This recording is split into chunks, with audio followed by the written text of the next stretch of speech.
Hi എല്ലാവർക്കും നമസ്കാരം. പഠനമൊക്കെ എങ്ങനെ പോകുന്നു? എല്ലാവരും നന്നായിട്ട് പ്രിപ്പയർ ചെയ്യുന്നെന്ന് വിചാരിക്കുന്നു. ഏറ്റവും പ്രധാനപ്പെട്ട സമയങ്ങളിലൂടെയാണ് നമ്മൾ കടന്നുപോയിക്കൊണ്ടിരിക്കുന്നത്.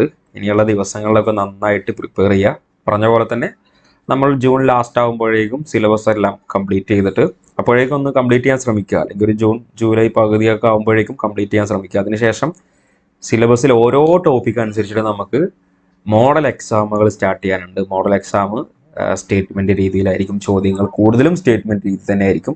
അപ്പോൾ ആ ഒരു രീതിയിൽ ഓരോ ടോപ്പിക്ക് പഠിച്ച്, ഇപ്പോൾ ഒരു ഉദാഹരണം പറയാന്നുണ്ടെങ്കിൽ ഇപ്പോൾ ഒരു ദിവസം നിങ്ങളോട് പറയും, ഇപ്പോൾ ജൂൺ 10-ാം തീയതി നമുക്ക് ആദ്യത്തെ വരും, ഒരാഴ്ച മുന്നേ പറയും, ഇപ്പോൾ ജൂൺ 10-ാം തീയതി നിങ്ങൾക്ക് issues and concept in economics എന്ന ടോപ്പിക്കാണ് പറയുക. അപ്പോൾ ആ ദിവസം അത് പ്രിപ്പയർ ചെയ്യുക. നമ്മൾ അതിന്റെ നോട്ട് തന്നിട്ടുണ്ടല്ലോ, അപ്പോൾ അതിൽ നിന്നുള്ള ചോദ്യങ്ങൾ എന്ത് ചെയ്യുക, അതിൽ നിന്നുള്ള ചോദ്യങ്ങളായിരിക്കും ഉണ്ടാവുക. അതുപോലെ തന്നെ പിന്നെ വേറൊരു ദിവസം പറയുമ്പോൾ ഇന്ത്യൻ ഇക്കോണമി എന്നുള്ള മൊഡ്യൂൾ 4-ലെ ഓവർ ഓഫ് ഇന്ത്യൻ ഇക്കോണമി എന്നായിരിക്കും. അങ്ങനെ എല്ലാ മേഖലയിൽ നിന്നും നമ്മൾ കണക്ട് ചെയ്തിട്ടായിരിക്കും എന്ത് ചെയ്യുക, പരീക്ഷയ്ക്ക് നിങ്ങളോട് ചോദിക്കുക നമ്മുടെ മോഡൽ എക്സാമിന്. ഓക്കെ, അങ്ങനെ ഓരോ വിഷയങ്ങൾ, ഇപ്പോൾ module 5 meaning, importance, approach study of political science, അല്ലെങ്കിൽ 2-3 വിഷയങ്ങളായിരിക്കും. ചിലപ്പോൾ ചെറിയ വിഷയങ്ങൾക്കൊക്കെ വളരെ കുറച്ച് പോയിന്റുകൾ മാത്രമേ ഉണ്ടാവുള്ളൂ. ചില വിഷയങ്ങളൊക്കെ ഇപ്പോൾ ഈ പ്രഷർ ഗ്രൂപ്പ് എന്നൊക്കെ പറഞ്ഞിട്ടുള്ളതുണ്ടല്ലോ. ഓക്കെ, അപ്പോൾ അതൊക്കെ കമ്പനിയായിട്ട് നമ്മൾ പറയും, കറക്റ്റ് ഇൻഫർമേഷൻ തരും. കറക്റ്റ് ഒരാഴ്ച മുന്നേ തന്നെ ഇന്ന വിഷയങ്ങളായിരിക്കും. അപ്പോൾ അത് പ്രിപ്പയർ ചെയ്യുക. അങ്ങനെ എക്സാം ആകുമ്പോഴേക്കും നമ്മൾ ആ ഒരു രീതിയിൽ അതൊന്ന് എക്സാം നടത്തി പിന്നെ അത് തന്നെ പിന്നെ റിവിഷൻ ചെയ്ത് ആ ഒരു രീതിയിലായിരിക്കും എന്ത് ചെയ്യുക, നമ്മൾ മുന്നോട്ട് പോകും. അപ്പോൾ ആ ഒരു സമയത്തായിരിക്കും എന്ത് ചെയ്യുക, നമ്മുടെ പാർട്ട് എയിലുള്ള നിങ്ങൾക്ക് ഇവിടെ കാണാൻ പറ്റും നമ്മുടെ മെത്തഡോളജി ഓഫ് ടീച്ചിങ് സബ്ജക്ട്. ഇത് നമുക്ക് അതിന്റെ സൈഡിലൂടെ എന്ത് ചെയ്യാം, അങ്ങനെ കുറേശ്ശെ നന്നായിട്ട് പഠിച്ചു പോവുകയാണ് ചെയ്യേണ്ടത്. ഓക്കെ, കുറച്ച് ഭാഗങ്ങൾ മാത്രം എടുത്തുകൊണ്ട് മെത്തഡോളജി ഓഫ് ടീച്ചിങ് സബ്ജക്ട് അവിടെ തന്നെ റിനൻസസും ഫ്രീഡം മൂവ്മെന്റ് ഒക്കെ ഭാഗങ്ങളൊക്കെ കുറച്ച് എന്ത് ചെയ്യുക, ഓരോ ദിവസമൊക്കെ അതിനും വേണ്ടി ഒരു മണിക്കൂറൊക്കെ മാറ്റി വെച്ചാൽ മതിയാവും പാർട്ടി ആയിക്ക് എക്സാം വരെയുള്ള ദിവസങ്ങൾ. അത് അതിന്റെ ഒരു സൈഡിലൂടെ പാരലായിട്ട് അങ്ങനെ കൊണ്ടുപോവുകയാണ് ചെയ്യേണ്ടത്. അതിന്റെ ക്ലാസ്സുകളും അതിന്റെ കൂടെ തന്നെ തരും. ഓക്കെ, അപ്പോൾ ഇന്നത്തെ ക്ലാസ്സിൽ നമുക്കിവിടെ ചർച്ച ചെയ്യാനുള്ളത് സൂചിപ്പിച്ച പോലെ കഴിഞ്ഞ ക്ലാസ്സുകളിലായിട്ട് module 3 economic theory, bank and tools of അനാലിസിലെ ഇഷ്യൂസ് ആൻഡ് കോൺസെപ്റ്റ് ഇൻ എക്കണോമിക്സിൽ തുടങ്ങി നമ്മൾ സെക്ടറൽ കോമ്പോസിഷൻ ഓഫ് GDP വരെയുള്ള ക്ലാസ്സുകളെല്ലാം എടുത്തു കഴിഞ്ഞിട്ടുണ്ട്. ഇപ്പം നമ്മുടെ കോഴ്സ് ഗ്രൂപ്പിൽ നിങ്ങൾക്ക് കാണാൻ സാധിക്കുന്നതാണ്. ഓക്കെ, ഇനി നമുക്ക് ഡിസ്കസ് ചെയ്യാനുള്ള theories of international trade, absolute cost advantage, comparative cost advantage എന്ന ടോപ്പിക്കിനെ കുറിച്ചാണ് നമുക്കിന്ന് ചർച്ച ചെയ്യാനുള്ളത്. ഓക്കെ, അതിനുശേഷം commercial bank, central bank role and functions എന്ന വിഷയത്തെക്കുറിച്ചായിരിക്കും ക്ലാസ്സുകൾ ഉണ്ടാവും. അപ്പോൾ നമ്മൾ ഇതുവരെയുള്ള നോട്ടുകൾ നമ്മൾ ഷെയർ ചെയ്തിട്ടുണ്ടായിരുന്നു. 5 നോട്ടുകളായിട്ട് നമ്മൾ ഷെയർ ചെയ്തു മൊഡ്യൂൾ 3. ഇനി അടുത്തൊരു note commercial bank, central bank role and function എന്നുള്ളതും ഏകദേശം കംപ്ലീറ്റ് ആയിട്ടുണ്ട്. അപ്പോൾ അടുത്ത ദിവസങ്ങളിൽ അല്ലെങ്കിൽ ഇന്ന് തന്നെ നിങ്ങൾക്ക് അതിന്റെ നോട്ടുകളൊക്കെ നമ്മൾ ഷെയർ ചെയ്യുന്നതായിരിക്കും. പിന്നെ പറഞ്ഞ പോലെ application of measures of central ടെൻഡൻസിയുടെ ക്ലാസ്സുകൾ കേൾക്കുകയായിരിക്കും ഏറ്റവും നല്ലത്. കാരണം അത് മാത്തമാറ്റിക് രീതിയിലുള്ള കാൽക്കുലേഷൻ ക്വസ്റ്റ്യൻസ് ആണല്ലോ അതിൽ നിന്ന് വരിക. ഓക്കെ, അതിന്റെ മെറ്റീരിയൽ നമ്മൾ തരുന്നതാണ്. ഓക്കെ, അപ്പോൾ ഇനിയുള്ള ദിവസങ്ങളിൽ ഇനി ഫോക്കസ് ചെയ്യുന്നത്, ഞാനിവിടെ ഫോക്കസ് ചെയ്യുന്നത് നമ്മുടെ ഈ സ്ട്രക്ചർ ഓഫ് ടാക്സസ് എന്ന് തുടങ്ങിയിട്ട് ഇതുവരെയുള്ള മൈഗ്രേഷൻ, അർബനൈസേഷൻ വരെയുള്ള ടോപ്പിക് കണ്ടിട്ടാണ് നമ്മൾ ഏകദേശം ഇതുവരെ നമ്മളെല്ലാം എവിടെ കംപ്ലീറ്റ് ചെയ്തിട്ടുണ്ട്. നമ്മുടെ മൊഡ്യൂൾ 4-ന്റെ ഭാഗമായിട്ട് ഇതുവരെയുള്ളതെല്ലാം നമ്മൾ കംപ്ലീറ്റ് ചെയ്തിട്ടുള്ളതാണ്. ഓക്കെ, ഇനി അവിടുന്ന് സ്ട്രക്ചർ ഓഫ് ടാക്സും മാത്രമാണ് നമുക്ക് ഇവിടുന്ന് എടുക്കാനുള്ളത്. Structure of taxes, expenditure of the government, urbanisation. Okay, അപ്പോൾ ആ ഒരു അവിടെയാണ് നമുക്ക് എടുക്കാനുള്ളത്. അപ്പോൾ നമ്മൾ നാഷണൽ ഇൻകം കോൺസെപ്റ്റിന്റെ നോട്ട് ഷെയർ ചെയ്തതാണ്. നാഷണൽ ഇൻകം കോൺസെപ്റ്റിന്റെ ഭാഗമായിട്ട് തന്നെയാണ്, ആ ഒരു നോട്ടിൽ തന്നെയാണ് നമ്മൾ theories of international trade, absolute cost advantage, comparative cost അഡ്വാൻറ്റേജിന്റെ നോട്ട് ഉൾപ്പെടുത്തിയിട്ടുള്ളത്. അതൊക്കെ കറക്റ്റ് ഞാൻ പറഞ്ഞിട്ടുണ്ട്. നമ്മൾ ഗ്രൂപ്പിൽ ഷെയർ ചെയ്യുന്ന ഓരോ മെസ്സേജും വളരെ കൃത്യമായിട്ടാണ് ഞാൻ അതിൽ ചെയ്തിട്ടുള്ളത്. നിങ്ങൾക്കത് മനസ്സിലാവാൻ വേണ്ടിയിട്ട്. ചിലപ്പോൾ അത് കാണുമ്പോൾ ഒരു കൺഫ്യൂഷൻ വരും, ഇതെന്താണ് ഇപ്പോൾ ഒരു PDF ഒരുപാട് ഇൻഫർമേഷൻ. ഒന്ന് സമാധാനത്തോടെ ജസ്റ്റ് അത് നോക്കുക. ഓക്കെ, ഇത് ഏതാണ് മെറ്റീരിയൽ, ഏതാണ്, ഏത് PDF ആണ്, അതിന്റെ മൊഡ്യൂളിന്റെ പേര് അതിലുണ്ട്, ഏത് മൊഡ്യൂളാണ്. ഇപ്പോൾ പാർട്ട് ബിയിലാണെങ്കിൽ പാർട്ട് ബി മൊഡ്യൂൾ 1 മൊഡ്യൂൾ ഏതാണ്, അതിൽ ഏത് ടോപ്പിക്കാണ് ഇതിൽ വരുന്നത്, അതിന്റെ പേജ് നമ്പർ വരെ കൊടുത്തിട്ടുണ്ട്. അപ്പോൾ പറഞ്ഞു ഇതിന്റെയൊക്കെ ഫോൺ സൈസ് 15 ആണ്. അപ്പോൾ ഇത് വെച്ചാണ് നമ്മൾ എടുക്കുന്നത്. ഇപ്പോൾ PPT ഒന്നും ഉണ്ടാക്കാൻ നേരമില്ലാത്തതുകൊണ്ടാണ്. അല്ലെങ്കിൽ നമ്മൾ ആദ്യം വിചാരിച്ചത് എക്സാം ജൂണിലൊക്കെയാണ് നോട്ടിഫിക്കേഷൻ വരിക എന്നായിരുന്നല്ലോ. നമുക്ക് PPT ഒക്കെ നമുക്ക് ഉണ്ടാക്കാമായിരുന്നു. അപ്പോൾ അതിനുള്ള സമയമില്ല. നിങ്ങളത് അത് ക്ഷമ ചോദിക്കുന്നു. PPT എല്ലാ വിഷയങ്ങൾക്കും നമുക്ക് തരാൻ ഇപ്പോൾ പറ്റാത്തതുകൊണ്ട് ഇപ്പോൾ ഈ ഒരു ചുരുങ്ങിയ സമയത്തിൽ നമ്മളിങ്ങനെ നമ്മുടെ നോട്ടിലുള്ള കാര്യങ്ങൾ തന്നെ എടുത്ത് നമ്മൾ ഡിസ്കസ് ചെയ്ത് പോവുകയാണ് ചെയ്യാം. ഓക്കെ, ഇപ്പോൾ നമുക്ക് PPT ഇതിനാവശ്യമായിട്ട് വരും. നമ്മുടെ പവർ പോയിന്റ് പ്രസന്റേഷൻ സ്റ്റാറ്റിയുടെ ഭാഗം എടുക്കും. കാരണം അതിൽ മാത്തമാറ്റിക്കലായിട്ട് വരുന്ന സംഭവങ്ങളാണ്, കാൽക്കുലേഷൻ ഒക്കെ വരുന്നുണ്ടല്ലോ. ഓക്കെ, അപ്പൊ ഇവിടെ theories of international trade, absolute cost advantage, comparative cost advantage ആണ് നമുക്ക് സിലബസ് പ്രകാരം നമുക്ക് നോക്കാനുള്ളത്. അപ്പൊ ഇവിടെ പഠിച്ചു നോക്കാൻ ആദ്യമായിട്ട് ആഡം സ്മിത്തിന്റെ സമ്പൂർണ്ണ ചെലവനുകൂല തത്വം, theory of absolute cost advantage. അപ്പോൾ theory of absolute cost advantage ആരാണ് കൊണ്ടുവന്നത്? ആഡം സ്മിത്ത് ആണ്. ഡേവിഡ് റിക്കാർഡോയുടെ ആപേക്ഷിക ചെലവനുകൂല സിദ്ധാന്തം. ഇതൊക്കെ മലയാളത്തിൽ പരീക്ഷക്ക് അങ്ങോട്ടും ഇങ്ങോട്ടൊക്കെ വരുമ്പോൾ മാറാൻ സാധ്യതയുണ്ട്. അപ്പോൾ സമ്പൂർണ്ണ ചെലവനുകൂല തത്വം, അതായത് അബ്സല്യൂട്ട് എന്ന് പറഞ്ഞാൽ സമ്പൂർണ്ണം, പൂർണ്ണമായിട്ട്, സമ്പൂർണ്ണം അബ്സല്യൂട്ടിന്റെ അർത്ഥം. ഓക്കെ, കമ്പാരിറ്റീവ് എന്ന് പറഞ്ഞാൽ ആപേക്ഷികമായിട്ട്, മറ്റൊന്നുമായിട്ട് കമ്പയർ ചെയ്യാണ് ചെയ്യുന്നത്, ആപേക്ഷികമായിട്ട്, വേറൊന്നും കൂടി അവിടെ ഉണ്ടായിരിക്കും. അപ്പോൾ ആഡം സ്മിത്തിന്റെ സമ്പൂർണ്ണ ചെലവനുകൂല തത്വം, theory of absolute cost advantage, David റിക്കാർഡോയുടെ ആപേക്ഷിക ചെലവനുകൂല സിദ്ധാന്തം, theory of comparative cost advantage എന്നിവയെ അന്താരാഷ്ട്ര വ്യാപാരവുമായി ബന്ധപ്പെട്ട ക്ലാസിക്കൽ സിദ്ധാന്തങ്ങളുടെ അടിത്തറയായിട്ടാണ് കണക്കാക്കുന്നത്. എന്നാൽ ആധുനിക സിദ്ധാന്തത്തിന്റെ ഭാഗമാണ്, നമ്മുടെ സിലബസിൽ പറഞ്ഞിട്ടില്ല, എന്നാലും നമ്മളത് നോക്കണം. എന്താണ്? എക്സ്-ഓഹില്ലം തിയോറം, ലിയോണ്ടി പാരഡോക്സ് എന്നിവയെ അന്താരാഷ്ട്ര വ്യാപാരവുമായി ബന്ധപ്പെട്ട ആധുനിക സിദ്ധാന്തങ്ങളുടെ അടിസ്ഥാനമായും വിശകലനം ചെയ്യുന്നു. അപ്പോൾ ക്ലാസിക്കൽ സിദ്ധാന്തങ്ങളാണ് അബ്സല്യൂട്ടും സമ്പൂർണവും, നമ്മുടെ ആഡം സ്മിത്തിന്റെ സമ്പൂർണ്ണ ചെലവനുകൂല തത്വം, അതുപോലെ തന്നെ ഡേവിഡ് റിക്കാർഡോയുടെ ആപേക്ഷിക ചെലവനുകൂലക സിദ്ധാന്തം. ആപേക്ഷികം കമ്പാരറ്റീവ്, അബ്സല്യൂട്ട് സമ്പൂർണ്ണം. ഓക്കെ, അപ്പൊ അത് ശരിക്കത് മനസ്സിലാക്കി വെക്കുക. ഓക്കെ, അപ്പൊ നിങ്ങൾ നോക്കുമ്പോൾ ഈ അബ്സല്യൂട്ട്, ഇപ്പം ഇത് കണ്ടല്ലോ, അബ്സല്യൂട്ടിന്റെ അത് നമുക്ക് ആഡം സ്മിത്ത് ആയിട്ട് ഇവിടുന്ന് കണക്ട് ചെയ്യാൻ പറ്റും. ഓക്കെ, പിന്നെ ഡേവിഡ് റിക്കാർഡോ നിങ്ങളത് പഠിച്ചു നോക്കുക. എക്സ്-ഓഹില്ലം തിയറം, ലിയോണ്ടി പാരഡോക്സ് എന്നിവ അന്താരാഷ്ട്ര വ്യാപാരവുമായി ബന്ധപ്പെട്ട ആധുനിക സിദ്ധാന്തങ്ങളുടെ അടിസ്ഥാനമായിട്ടാണ് എന്ത് ചെയ്യുന്നത്? നമ്മൾ വിശകലനം ചെയ്യുന്നത്. അപ്പോൾ എന്തുകൊണ്ടാണ് വിവിധ രാഷ്ട്രങ്ങൾ തമ്മിൽ വ്യാപാരത്തിൽ ഏർപ്പെടുന്നത്? ഏതുതരം സാധന സേവനങ്ങളാണ് അവർ പരസ്പരം കൈമാറുന്നത്? വ്യാപാരത്തിന്റെ അനുപാതങ്ങൾ ഏത് തരത്തിലാണ്? ഏതെല്ലാം നേട്ടങ്ങളാണ് വ്യാപാരത്തിലൂടെ അവർക്ക് ലഭ്യമാകുന്നത്? തുടങ്ങിയ അടിസ്ഥാന പ്രശ്നങ്ങളുമായി ഇടപെടുന്ന ഒരു സൈദ്ധാന്തിക ഘടന രൂപപ്പെടുത്താനാണ് ക്ലാസിക്കൽ സാമ്പത്തിക ശാസ്ത്രജ്ഞന്മാർ ശ്രമിച്ചത്. അപ്പോൾ ഇതും പ്രധാനപ്പെട്ട പോയിന്റാണ്. ഈ ക്ലാസിക്കൽ സാമ്പത്തിക ശാസ്ത്രജ്ഞന്മാർ എന്താണ് ഈ വ്യാപാരം, ഇന്റർനാഷണൽ വ്യാപാരം കൊണ്ട്, അന്താരാഷ്ട്ര വ്യാപാരം കൊണ്ട് അവർ എന്താണ് അവർ വിശദീകരിക്കാൻ ശ്രമിക്കുന്നത് എന്നുള്ളത്. എന്തുകൊണ്ടാണ് വിവിധ രാഷ്ട്രങ്ങൾ തമ്മിൽ വ്യാപാരത്തിൽ ഏർപ്പെടുന്നത്? ഇപ്പൊ ഈ അന്താരാഷ്ട്ര വ്യാപാരം ഈ അടുത്ത കാലത്ത് തുടങ്ങിയതാണോ? അല്ല, മനുഷ്യ ചരിത്രത്തോളം പഴക്കമുണ്ട് ശരിക്കും. എന്ത് അന്താരാഷ്ട്ര വ്യാപാരം, പല നാഗരികതകളായിട്ട് മനുഷ്യന്മാർ ആ ഒരു വികാസം പ്രാപിച്ച അന്ന് മുതൽ എന്തുണ്ട്, വ്യാപാരം ഉണ്ട് എന്നുള്ളത് നമ്മൾ ഹിസ്റ്ററിയിൽ പഠിക്കുന്നതാണ്. അപ്പൊ അതുകൊണ്ട് എന്തുകൊണ്ട് വിവിധ രാഷ്ട്രങ്ങൾ തമ്മിൽ വ്യാപാരത്തിൽ ഏർപ്പെടുന്നത്? ഏതുതരം സാധന സേവനങ്ങളാണ് അവർ പരസ്പരം കൈമാറ്റം ചെയ്യുന്നത്? വ്യാപാരത്തിന്റെ അനുപാതങ്ങൾ ഏതു തരത്തിലാണ്? എന്തെല്ലാം നേട്ടങ്ങളാണ് വ്യാപാരത്തിൽ അവർക്ക് ലഭ്യമാകുന്നത്? തുടങ്ങിയ അടിസ്ഥാന പ്രശ്നങ്ങളുമായി ഇടപെടുന്ന ഒരു സൈദ്ധാന്തിക ഘടന രൂപപ്പെടുത്താനാണ് ക്ലാസിക്കൽ സാമ്പത്തിക ശാസ്ത്രജ്ഞന്മാരൊക്കെ ശ്രമിച്ചിട്ടുള്ളത്. എന്നാൽ ഉൽപാദന പ്രക്രിയയിൽ താരതമ്യേനയുള്ള അനുകൂലാവസ്ഥ എന്തുകൊണ്ടാണ് വ്യത്യസ്ത രാജ്യങ്ങളിൽ വ്യത്യസ്തമാകുന്നത്? ഇത് അടുത്തൊരു പ്രധാന പോയിന്റാണ്. എന്നാൽ ഉൽപാദന പ്രക്രിയയിൽ ഇപ്പോൾ ഓരോ രാജ്യത്തിന്റെ ഉൽപാദന പ്രക്രിയയിൽ അവർ താരതമ്യമായിട്ട്, അവർ ആപേക്ഷികമായിട്ട് നോക്കുമ്പോൾ താരതമ്യേനയുള്ള കമ്പാരിറ്റീവ് അഡ്വാൻറ്റേജ്, അനുകൂലാവസ്ഥ എന്തുകൊണ്ടാണ് വ്യത്യസ്ത രാജ്യങ്ങളിൽ വ്യത്യസ്തമായിരിക്കുന്നത്? എന്താണ് വ്യാപാരത്തിന്റെ ആത്യന്തികമായ അടിസ്ഥാനം? അന്താരാഷ്ട്ര വ്യാപാരത്തിലെ അടിസ്ഥാന തത്വങ്ങളുടെ വിശകലനം, വിവിധ സാമൂഹിക സാമ്പത്തിക ഘടകങ്ങൾക്ക് അന്താരാഷ്ട്ര വ്യാപാരത്തിനുള്ള സ്വാധീനം എന്നീ വിഷയങ്ങളാണ് ആധുനിക സൈദ്ധാന്തികർ കൈകാര്യം ചെയ്യുന്നത്. അപ്പോൾ ഇതും നമ്മൾ നോക്കണം.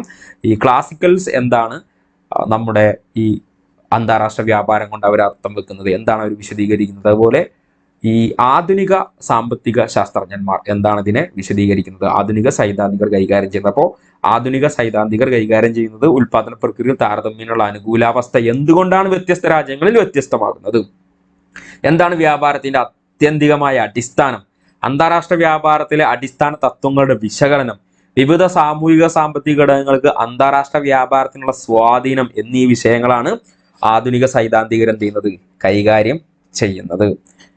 അതുപോലെ ചുരുക്കത്തിൽ ക്ലാസിക്കൽ സിദ്ധാന്തങ്ങളുടെ മൊത്തം ഘടന ആപേക്ഷിക ചെലവനുകൂല എന്ന തത്വത്തെ അടിസ്ഥാനമാക്കുമ്പോൾ വ്യാപാര അനുപാതം, വ്യാപാരത്തിൽ നിന്നുള്ള നേട്ടങ്ങൾ, മൂലധനത്തിന്റെ ഒഴുക്ക്, സാങ്കേതിക പുരോഗതി, അതുപോലെ തന്നെ വികസനം, ക്ഷേമം എന്നിവയിലുള്ള സ്ഥാനം തുടങ്ങിയ കൈകാര്യങ്ങളെ കൂടുതൽ വ്യവസ്ഥാപിതവും ശാസ്ത്രീയമായ രീതിയിൽ വിശകലനം ചെയ്യുകയാണ് ആധുനിക സിദ്ധാന്തങ്ങൾ എന്ത് ചെയ്യുന്നത്. ഓക്കെ, ഇതൊക്കെ ഒരു ശാസ്ത്രീയമായിട്ട് വിശകലനം നടത്തുകയാണ് ചെയ്യുന്നത്. അപ്പൊ ഇനി നമുക്ക് നേരെ നമ്മുടെ സിദ്ധാന്തത്തിലേക്ക് പോകാം. എന്താണ് സമ്പൂർണ്ണ ചെലവനുകൂല സിദ്ധാന്തം? സമ്പൂർണ്ണം, അബ്സല്യൂട്ട് വെച്ചിട്ട് നമുക്ക് ആഡം സ്മിത്തിലേക്ക് എത്താം. അപ്പോൾ സമ്പൂർണ്ണ ചെലവനുകൂല സിദ്ധാന്തം, the theory of absolute cost advantage. Adam സ്മിത്താണ് നമ്മൾ പറഞ്ഞു സമ്പൂർണ്ണ ചെലവനുകൂല സിദ്ധാന്തം വികസിപ്പിച്ചത്. Enquiry into the nature and cause of wealth of nation എന്ന ബുക്കിലാണ് ആഡം സ്മിത്ത് ഈ സിദ്ധാന്തം വിവരിക്കുന്നത്. അടുത്തൊരു പ്രധാന പോയിന്റാണ്. ഇപ്പൊ നമുക്ക് എല്ലാവർക്കും അറിയാം ഈ ആഡം സ്മിത്ത് ആണ് സമ്പൂർണ്ണ ചെലവാനുകൂല സിദ്ധാന്തം രൂപീകരിച്ചത്. അദ്ദേഹം ഏത് പുസ്തകത്തിലാണ് എന്നുള്ള ചോദ്യം ചിലപ്പോൾ കൺഫ്യൂഷൻ വരും. അദ്ദേഹത്തിന്റെ ഏറ്റവും ഫേമസ് ആയിട്ടുള്ള പുസ്തകം തന്നെയാണ് enquiry into the nature and cause of wealth of nation എന്ന ബുക്കിലാണ് ആഡം സ്മിത്ത് ഈ സിദ്ധാന്തം വിവരിക്കുന്നത്. ഇപ്പൊ നമ്മൾ കഴിഞ്ഞ ക്വസ്റ്റ്യൻ പേപ്പറുകളൊക്കെ നോക്കുമ്പോൾ ഇവിടുന്ന് ഈ ഇന്റർനാഷണൽ തിയറി ഓഫ് ഇന്റർനാഷണൽ ട്രേഡിൽ നിന്ന് ചോദ്യം വന്നിട്ടില്ല. അപ്പൊ ഇനി നമുക്കിത് പ്രതീക്ഷിക്കാം. അപ്പൊ കഴിഞ്ഞ ക്വസ്റ്റ്യൻ പേപ്പറൊക്കെ അനാലിസ് ചെയ്യുമ്പോൾ നമ്മുടെ സിലബസിലെ പല ഭാഗങ്ങളിൽ നിന്നും ചോദ്യങ്ങൾ ചോദിച്ചിട്ടില്ല. അപ്പൊ ഇനി ഇപ്രാവശ്യം നമുക്ക് എന്ത് ചെയ്യാം, ഇവിടെ നിന്നൊക്കെ ചോദ്യങ്ങൾ വരാം. അന്ന് വിചാരിച്ച് മറ്റേത് ഒഴിവാക്കാൻ പറ്റുമോ? ഇല്ല അല്ലെ. സിലബസ് ഇപ്പൊ ചില ആളുകളൊക്കെ ചോദിക്കും 10ാം ക്ലാസ്സിൽ സോഷ്യൽ സയൻസിന്റെ ഏത് പുസ്തകമാണ് ഏതൊക്കെയാണ് ചാപ്റ്ററാണ് നോക്കേണ്ടത്. അതിലൊന്നും ഒഴിവാക്കാനില്ല. 5 മുതൽ 10 വരെ, അതേപോലെ +1 +2 ഹ്യൂമാനിറ്റീസ് ആണ് ഇതിന്റെ ബേസ്, സോഷ്യൽ സയൻസിന്റെ ബേസ് ആയിട്ട് പഠിച്ചു വെക്കേണ്ടത്. 5 മുതൽ 10 വരെയുള്ള സോഷ്യൽ സയൻസും അതുപോലെ തന്നെ +1 +2 history, geography, economics, political science, സോഷ്യോളജിയുടെ പല ഭാഗങ്ങൾ. സോഷ്യോളജി ഒന്നും എല്ലാ ഭാഗങ്ങളൊന്നുമില്ല. ഇപ്പൊ കുടുംബവുമായി ബന്ധപ്പെട്ടൊക്കെ വരുന്നുണ്ടല്ലോ, സാമൂഹിക ഏജൻസികളൊക്കെ വന്നിട്ടുള്ള ഭാഗങ്ങൾ. അതുപോലെ ഹിസ്റ്ററിയിൽ നിന്നും എല്ലാ ഭാഗങ്ങളൊന്നും വരുന്നില്ല. ഹിസ്റ്ററിയിൽ ഇപ്പൊ നമ്മൾ നോക്കുമ്പോൾ ശരിക്കും സിലബസിൽ പറയാത്താണല്ലോ. ഇപ്പോൾ ആസ്ട്രലോപിതോക്കസ് എന്നൊക്കെ പറഞ്ഞിട്ട് നമുക്ക് പഠിക്കാനുണ്ടല്ലോ, കുറെ വർഷങ്ങൾക്ക് മുമ്പുള്ള. ഇപ്പോൾ ഓരോ സിനാന്ത്രോപ്പസ് എന്നൊക്കെ പറഞ്ഞിട്ട് ഓരോ സംഭവങ്ങളുണ്ടല്ലോ. ഇനിയിപ്പോൾ അത് നമ്മുടെ ഒരു സിലബസ് നമ്മളത് ചെക്ക് ചെയ്യുമ്പോൾ ആ ഭാഗങ്ങളൊന്നും അതിൽ പറയുന്നില്ല. അതുകൊണ്ട് അത് വലിയ സ്ട്രെസ് ചെയ്യേണ്ട ഒരു ഭാഗമല്ല. ഓക്കെ, എന്നാൽ ബാക്കിയുള്ളതൊക്കെ നമുക്കവിടെ നോക്കാനുണ്ട് എന്നുള്ളതും വളരെ പ്രധാനപ്പെട്ടതാണ്. അപ്പോൾ ഇവിടെ enquiry into the nature and cause of wealth of nation എന്ന ബുക്കിലൂടെയാണ് ആഡം സ്മിത്ത് ഈ സിദ്ധാന്തം വിവരിക്കുന്നത്. രാജ്യങ്ങൾ തമ്മിൽ വ്യാപാരത്തിൽ വിലക്കുകളോ നിയന്ത്രണങ്ങളോ ഉണ്ടാകാൻ പാടില്ല ആഡം സ്മിത്ത് ഈ സിദ്ധാന്തത്തിൽ അഭിപ്രായപ്പെട്ടു. നമുക്കറിയാം ആഡം സ്മിത്തിന്റെ ഒരു പ്രധാനപ്പെട്ട ഒരു കോൺസെപ്റ്റ് തന്നെയാണ് ലെയ്സിസ് ഫെയർ എന്ന് പറയുന്നത്. അവിടെ നിയന്ത്രണങ്ങളില്ല, ഗവൺമെന്റിന്റെ നിയന്ത്രണങ്ങളില്ല, സ്വതന്ത്രമായിട്ടുള്ള ഒരു വ്യാപാരമായിരിക്കും അവിടെ ഉണ്ടാവുക എന്നുള്ളതൊക്കെ മുന്നോട്ട് വെച്ചത് ആദ്യമായിട്ടാണ് ആഡം സ്മിത്ത് ആണ്. നമ്മൾ പഠിച്ചിട്ടുണ്ട്. അപ്പോൾ രാജ്യങ്ങൾ തമ്മിൽ വ്യാപാരത്തിൽ വിലക്കുകളോ നിയന്ത്രണങ്ങളോ ഉണ്ടാകാൻ പാടില്ലെന്ന് ആഡം സ്മിത്ത് ഈ സിദ്ധാന്തത്തിലൂടെ അഭിപ്രായപ്പെട്ടു. ഇപ്പൊ സമ്പൂർണ്ണ ചെലവനുകൂല സിദ്ധാന്തം പറയുന്നത് ഒരു രാഷ്ട്രം മറ്റ് രാജ്യങ്ങളെ അപേക്ഷിച്ച് കേവലമായ ചിലവ് നേട്ടങ്ങളോടെ പ്രത്യേകതയുള്ള ചരക്കുകൾ ഉൽപ്പാദിപ്പിക്കുകയും കയറ്റുമതി ചെയ്യുകയും വേണം എന്നുള്ളതാണ്. അപ്പൊ എന്താണ് സമ്പൂർണ്ണ ചെലവനുകൂല സിദ്ധാന്തം പറയുന്നത്? ഒരു രാഷ്ട്രം, ഇപ്പൊ ഒരു രാജ്യം, ഇന്ത്യ എന്ന രാജ്യം മറ്റ് രാജ്യങ്ങളെ അപേക്ഷിച്ച് കേവലമായ ചിലവ് നേട്ടങ്ങൾ, ഇപ്പൊ ഒരു സാധനം ഉൽപ്പാദിപ്പിക്കുന്നതിൽ ഇന്ത്യക്ക് അതിൽ ചിലവ് വളരെ കുറവാണ്. അപ്പൊ ആ സാധനങ്ങൾ കൂടുതൽ ഉൽപ്പാദിപ്പിക്കുകയും ആ സാധനങ്ങൾ പിന്നെ മറ്റുള്ള രാജ്യങ്ങളിലേക്ക് എന്ത് ചെയ്യുക, കയറ്റി അയക്കുക എന്നുള്ള സിമ്പിൾ ആയിട്ടുള്ള ഡെഫിനിഷനാണ് അബ്സല്യൂട്ട് കോസ്റ്റ് അഡ്വാൻറ്റേജ് എന്ന് പറയുന്നത്. അപ്പോൾ രാജ്യം എന്ത് മാത്രം നോക്കിയാൽ മതി, നമ്മുടെ രാജ്യത്ത് ചെലവ് കുറഞ്ഞ് ഉൽപ്പാദിപ്പിക്കാൻ പറ്റുന്ന സാധനങ്ങളുണ്ടോ എങ്കിൽ അതെന്ത് ചെയ്യുക, ഉൽപ്പാദിപ്പിച്ച് മറ്റുള്ള രാജ്യങ്ങളിലേക്ക് നമുക്കത് കയറ്റുമതി ചെയ്യാം എന്നുള്ളതാണ് പറയുന്നത്. അപ്പോൾ ഒരു രാഷ്ട്രത്തിന് മറ്റ് രാജ്യങ്ങളിലേക്ക് എത്തിക്കാൻ കുറഞ്ഞ ചെലവിൽ പ്രത്യേകതയുള്ള കൂടുതൽ ചരക്കുകൾ നിർമ്മിക്കാൻ കഴിയുമെങ്കിൽ സമ്പൂർണ്ണ നേട്ടം ഉണ്ടാകുമെന്ന് ഈ സിദ്ധാന്തം അനുവാദിക്കുന്നു. പിന്നെ എന്തുകൂടിയുണ്ട്, ഒരു രാഷ്ട്രത്തിന് മറ്റ് രാജ്യങ്ങളിൽ എത്തിക്കാൻ കുറഞ്ഞ ചെലവ്, ഇപ്പൊ കൂടുതൽ ഉൽപ്പാദിപ്പിക്കാൻ കഴിഞ്ഞു എന്ന് വരാം, പക്ഷെ കഴിഞ്ഞെങ്കിൽ ചിലപ്പോൾ ഈ സാധനം മറ്റൊരു രാജ്യത്തേക്ക് കൊണ്ടുപോയി വിൽക്കാൻ ചിലപ്പോൾ കോസ്റ്റ് കൂടുതലാണെങ്കിലോ അതിന്റെ ട്രാൻസ്പോർട്ടേഷൻ കോസ്റ്റ് ഒക്കെ, ഇപ്പോൾ ഇന്ത്യയിൽ നിന്ന് ഉൽപ്പാദിപ്പിച്ച സാധനങ്ങൾ അമേരിക്കയിലേക്ക് എത്തിക്കണം. അപ്പൊ അവിടേക്ക് ഇത് എത്തിക്കാനുള്ള ചിലപ്പോൾ ആ സാധനം ചിലപ്പോൾ പെട്ടെന്ന് കേടുപോകുന്ന സാധനങ്ങളാവാം. ഇത് കപ്പലിലേക്ക് കൊണ്ടുപോകാൻ പറ്റുള്ളൂ. അപ്പൊ ഇത്ര സമയങ്ങൾ എടുക്കും. അപ്പോൾ കപ്പലിലൂടെ അത് കൊണ്ടുപോകണം. കപ്പലിൽ കൊണ്ടുപോകാൻ ഒരുപാട് ചരക്ക്, ഒരുപാട് എക്സ്പെൻസ് കാര്യങ്ങൾ വരുന്നുണ്ട്. ഇപ്പോൾ നമുക്കറിയാം സൂയസ് കനാലിലൂടെയൊക്കെ അതിലൂടെ ടോൾ അതിന്റെ കോടിക്കണക്കിന് രൂപയാണ്. ഞാൻ മറന്നുപോയി, നമുക്ക് പരീക്ഷയ്ക്ക് ചോദിക്കില്ല, എന്നാൽ അതിന്റെ ഇതുമായി ബന്ധപ്പെട്ടുള്ള യൂട്യൂബ് വീഡിയോകളൊക്കെ നമുക്കത് കാണുമ്പോൾ ഇൻട്രസ്റ്റിംഗ് ആയിട്ടുള്ള ഒരുപാട് കാര്യങ്ങളുണ്ട്. അതിലൂടെ ചരക്ക് കൊണ്ടുപോകാനൊക്കെ എന്തുണ്ട്, കോടികളാണ് അവിടെ ഓരോ കപ്പലിനും കൊടുക്കേണ്ടി വരും. അപ്പോൾ ആ സാധനത്തിന്റെ ആ ടോളിന്റെ പ്രൈസ് കൂടി ഇതിലേക്ക് എന്ത് ചെയ്യും, മൊത്തത്തിൽ അവർ ഡിവൈഡ് ചെയ്തിട്ടായിരിക്കും ഈ സാധനം കൊണ്ടുപോയി വിൽക്കേണ്ടത്. ചിലപ്പോൾ ഇന്ത്യയിൽ വളരെ ചെലവ് കുറഞ്ഞ് ഉൽപ്പാദിപ്പിച്ച സാധനം അത് അവിടെ എത്തുമ്പോഴേക്കും അതിന് വലിയ വിലയായിട്ട് മാറും. അപ്പൊ അതും അതിന്റെ ഒരു ബുദ്ധിമുട്ടുള്ള കാര്യമായിരിക്കും. എന്നാൽ ഇവിടെ എന്തായിരിക്കണം, ഒരു രാഷ്ട്രത്തിന് മറ്റ് രാജ്യങ്ങളിലേക്ക് എത്തിക്കാൻ കുറഞ്ഞ ചെലവിൽ പ്രത്യേകതയുള്ള കൂടുതൽ ചരക്കുകൾ നിർമ്മിക്കാൻ കഴിയുമെങ്കിൽ സമ്പൂർണ്ണ നേട്ടം ഉണ്ടാകുമെന്ന് ഈ സിദ്ധാന്തം അനുമാനിക്കുന്നു. അപ്പൊ അങ്ങനെയാണെങ്കിൽ അവർക്ക് കൂടുതൽ നേട്ടം ഉണ്ടാകും എന്ന് പറയുന്നത്. കുറഞ്ഞ ചെലവിൽ ഉൽപ്പാദിപ്പിക്കണം, കുറഞ്ഞ ചെലവിൽ അത് മറ്റൊരു രാജ്യത്തേക്ക് എത്തിക്കണം, അല്ല അത് മറ്റുള്ള രാജ്യത്തെ ഡിമാൻഡുള്ള സാധനം കൂടി ആവണം എന്നുള്ളതാണ് അല്ലെ.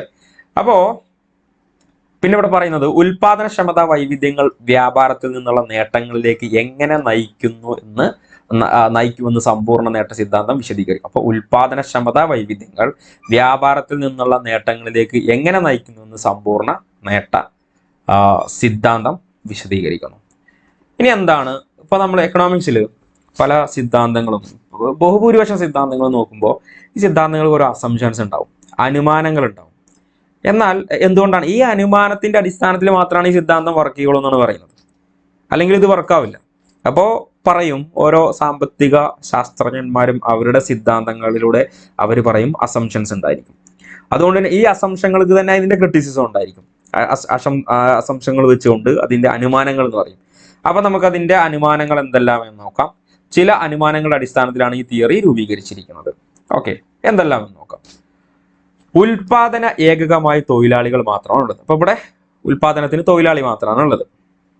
അതായത് ചരക്കുകളുടെ ചെലവുകൾ അവയുടെ ഉൽപാദന പ്രക്രിയകൾ ആവശ്യമായ തൊഴിലാളികളുടെ ആപേക്ഷിക അളവ് അനുസരിച്ചാണ് കണക്കാക്കുന്നത്. അപ്പോൾ ആവശ്യത്തിനുള്ള തൊഴിലാളികളുണ്ട്. തൊഴിലാളികൾ ചെലവ് കുറവുമാണ്. ക്യാപിറ്റൽ ഇന്റൻസീവ് അല്ല, ഇവിടെ ലേബർ ഇന്റൻസീവ് ടെക്നിക്സ് ആണ് ഉപയോഗിക്കുന്നത്. പ്രകൃതി വിഭവങ്ങൾക്കോ മൂലധനത്തിലേക്കോ മെച്ചപ്പെട്ട പ്രവേശനം, അതായത് ഒരു രാജ്യം സ്വാഭാവികമായും ആ രാജ്യത്തെ കാലാവസ്ഥയും പരിസ്ഥിതിക്കും അനുകൂലമായ ഉൽപ്പന്നങ്ങൾ നിർമ്മിക്കണം. അപ്പോൾ അതാണ് അടുത്ത ഒരു അസംഷൻ എന്ന് പറയുന്നത്. ഓക്കെ, അപ്പോൾ അസംഷൻ നോക്കുക എന്താ.